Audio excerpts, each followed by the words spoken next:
వాడు చెప్పింది నిజమా కదా అని ఒక్క సెకండ్ ఆగి ఆలోచిస్తే నిజమేంటో అర్థమైంది.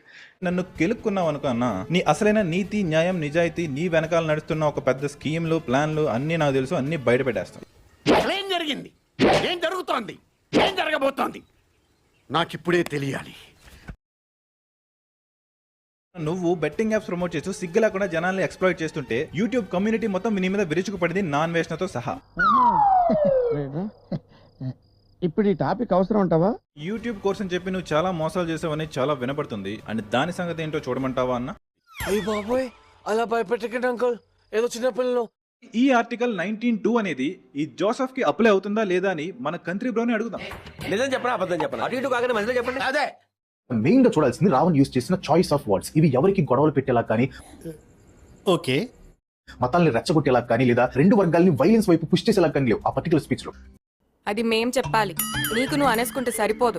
డిఫమేటరీగా ఉన్నాయంటే మన ఆంధ్రప్రదేశ్ పాలిటిక్స్ లో డిఫమేటరీకి మీనింగ్ ఎప్పుడో మారిపోయింది అనేది నా ఉద్దేశం. అంటే నువ్వు కూడా సపోర్టింగ్ ఆ సైడ్ ఇచ్చేస్తున్నావా? ఏపీలో అద్దాలు మారిపోయాయి, రాజశేఖర రెడ్డి, చంద్రబాబు నాయుడు అని ఓవర్ యాక్షన్ చేస్తున్నావేంట్రా? కౌంటర్ ఇచ్చావు కదరా నువ్వు.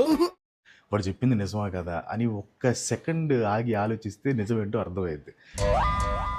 అన్ని కరెక్ట్ గానే మేనేజ్ చేసావి, ఎలా దొరికేసావు? నేను రాంగ్ స్క్రీన్ షాటే పెట్టాను అండ్ నువ్వు ప్రైవేట్ లో పెట్టావని ఇప్పుడు నేను ప్రూవ్ చేయలేను కాబట్టి నిజంగా నేను చేసిన దానికి సారీ.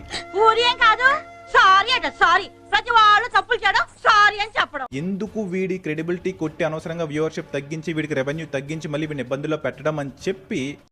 అమ్మో, నీలో శాడిజం కూడా ఉందన్నమాట. ఈ టెన్షన్ ని తట్టుకోలేను కానీ నీ మీద అభిమానంతోనే చెప్తున్నా. ఇప్పుడు దాకా నువ్వు చాలా మంది క్రియేటర్స్ ని చూసుంటావు, వాళ్ళతో చాలా కాంట్రవర్సీస్ లో ఇరుక్కుని ఉంటావు, కానీ ఇది చాలా డిఫరెంట్ గా ఉండబోతుంది. ఓరే నాయనో, వీడు ఈ టైప్ లో తగిలాడేంటి?